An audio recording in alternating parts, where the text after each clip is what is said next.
he was on me. He was skin to skin almost immediately. So they were doing all those bits and pieces while he was on me, and then one of the midwives and Ray dressed him downstairs, and the other midwife took me and hosed me down, and oh sorry baby, hosed me down, and 2 hours after he was born, the midwives had gone downstairs, had been tidied up, and the three of us were all tucked up in bed together, and it was just lovely. And I went downstairs the following morning, and you wouldn't have known that a baby had been born in the house. It was just completely.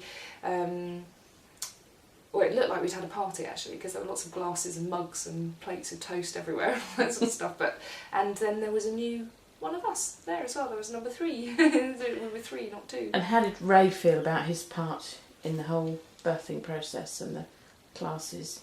He was.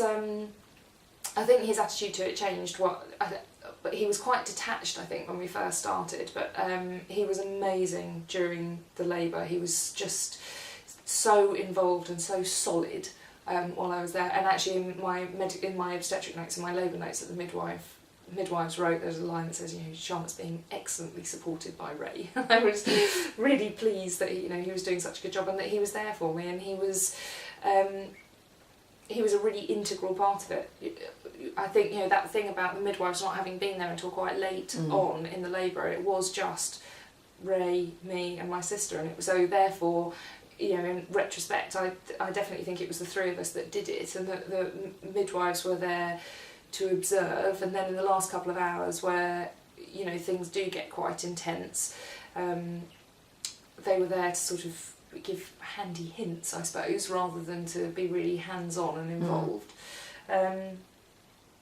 But he was really involved. He was there the whole way, and he said, he keeps saying to me, "I'll never forget his head being born. I'll never forget watching his head being born and watching him come out."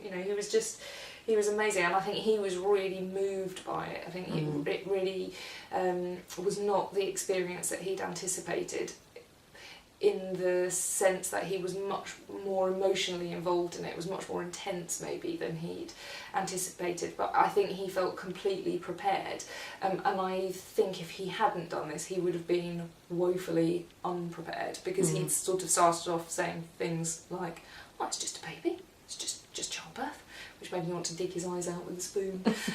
And then having done all of this, he really was signed up for it and really did believe in what we were doing together. And I think when we started the course, he'd been, Charlotte wants to do this is how she wants to have the baby. And by the time I was in labour and we were at the end, we were actually doing it, it was what the 3 of us were doing together. And he was completely signed up for it. He kept saying, imagine the blue satin ribbons and they're pulling down and bringing our baby towards us. I was like, yes, tell me more about the blue ribbons. Lovely. It was really nice. And you were also telling me earlier about how Felix did the breast crawl as well. Yeah. It was that was amazing, because we'd seen it and we said, well, we must see if we can do that. We must see if we can do that. It'd be fantastic. And we didn't for a couple of days, and then we were lying in bed because for the first 2 weeks after he was born, we stayed in. We didn't go out, and just the 3 of us were tucked up in bed most of the time. We'd sort of get up to have visitors, and that was about it, really. And we were lying in bed one morning, and he said, "Oh, should we see if he can crawl?" So we put him on my tummy, and he did. He crawled all the way up my tummy into the breast and latched on, and it was just amazing. It was really amazing for this little tiny creature that couldn't do anything. They really are a mewling little bundle when they're born. But he just knew exactly where he was going and exactly what he wanted and exactly how to do it. It was, and actually any of the problems that we did have breastfeeding, we didn't have many, but they were all about me being tense and uptight and slightly stopping him from doing what he wanted to do. So it was amazing. It was really really good. It was because so much of what we did with the HypnoBirthing was about a sort of natural instinct, and it was very primal. That was almost sort of the cherry on the cake, to see that our baby had that natural, primal, innate instinct as well. It really sort of endorsed what we'd done and the way that the way that he'd been born. It was just lovely. like any other animal does. Yeah. Makes its way to the breast. Yeah, actually my sister said that. She phoned one day and she heard him crying, and she said, you know, he could be any mammal. You know, he could be a cat, could be a dog, could be a fox. You know, just funny little noise. Except I could tell he's my baby when he's crying. Of course.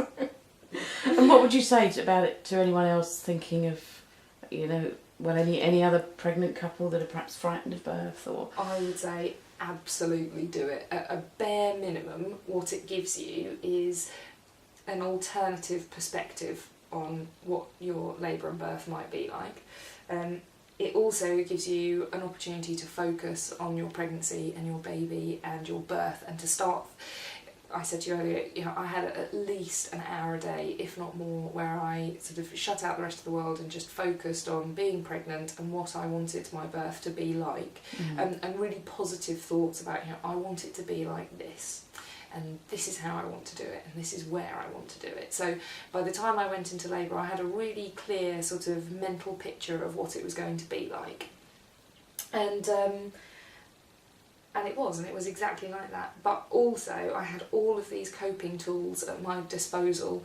So, you know, we had lots of signs put up around the house saying, you know, this is the focus, and think about this sort of energy, and da da da da.